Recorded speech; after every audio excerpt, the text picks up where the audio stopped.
Bapak David, silakan, fadhol, Alhamdulillah. masuk. Assalamualaikum warahmatullahi wabarakatuh, Ustaz. Waalaikumsalam warahmatullahi wabarakatuh. wabarakatuh. Izin Fadhol. bertanya dua, Ustaz.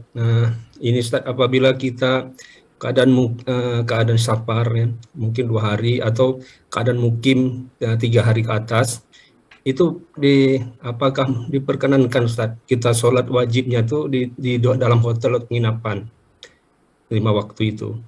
Kemudian Ustaz, apa benar sunnahnya tiap pagi subuh itu disunahkan membaca surah, imam itu membaca surah As-Sajdah rakaat pertama, kemudian Al-Ihsan pada rakaat kedua, Ustaz. Demikian Ustaz. Setiap hari Jumat. Tiap hari Jumat subuh. Baik. Jazakallahu khairan. Assalamualaikum warahmatullahi wabarakatuh. Waalaikumsalam warahmatullahi wabarakatuh. Nah, Ustaz. Ya, jazakumullah khairan atas pertanyaannya. Pertama, seorang yang safar, apakah boleh dia sholat di dalam hotelnya ketika dia safarnya itu 2 hari, tidak sholatnya di masjid? Jawabannya adalah tidak boleh. Seseorang yang safar itu berkewajiban dia juga sholat berjamaah. Jika memungkinkan dia sholat berjamaah, maka wajib dia sholat berjamaah di masjid. Karena safar itu bukan rukhsah untuk meninggalkan sholat jamaah berdasarkan pendapat yang rajih di kalangan para ulama. Maka kalau seandainya di waktu safar memungkinkan dia untuk sholat berjamaah, maka dia harus sholat berjamaah.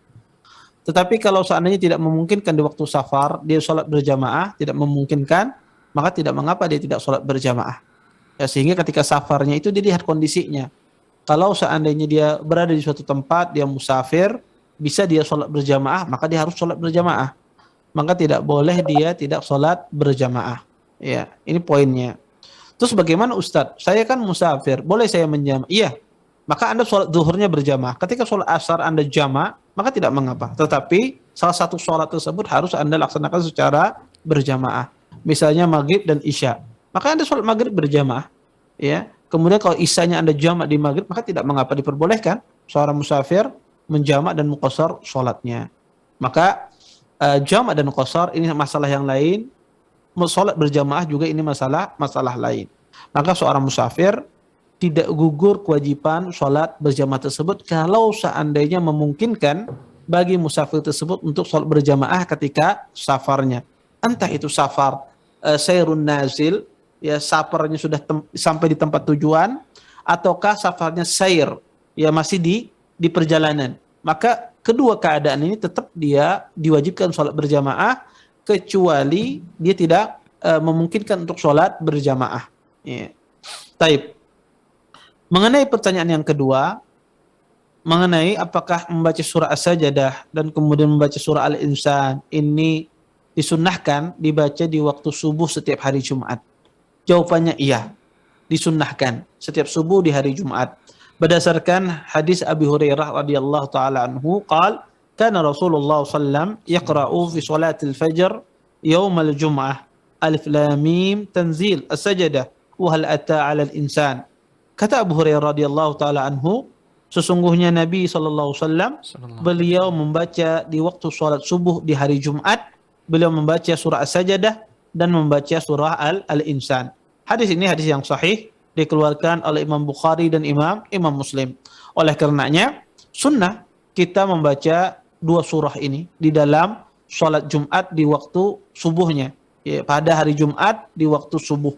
Ya, disunnahkan kita membaca 2 surah ini di subuh Jumat. Sebagian orang keliru dalam memahami yang dibaca di subuh Jumat. Sebagian orang menganggap bahwasanya di subuh Jumat itu yang penting kita membaca surah yang ada sujud tilawahnya. Ada pemahaman semacam ini. Salat Jumat itu, di subuh Jumat itu kita baca surah apa saja yang penting ada sujud tilawahnya. Maka ini keliru.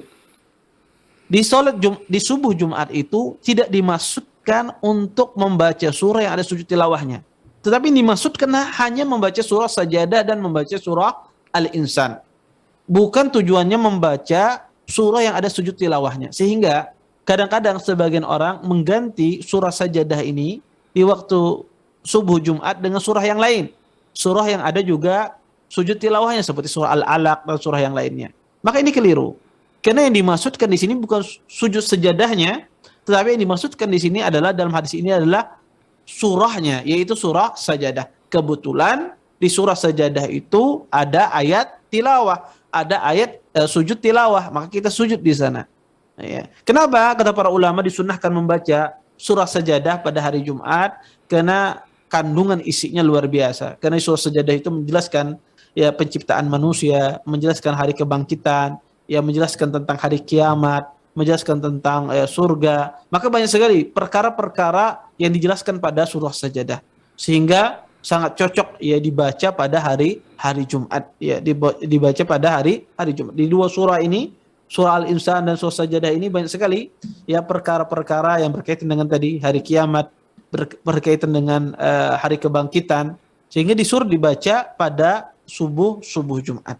Ya, bukan karena lantaran ada sujud sajadahnya, tapi karena yang diminta ini dua surah ini, surah Sajadah dan surah Al-Insan. Wallahu taala alam.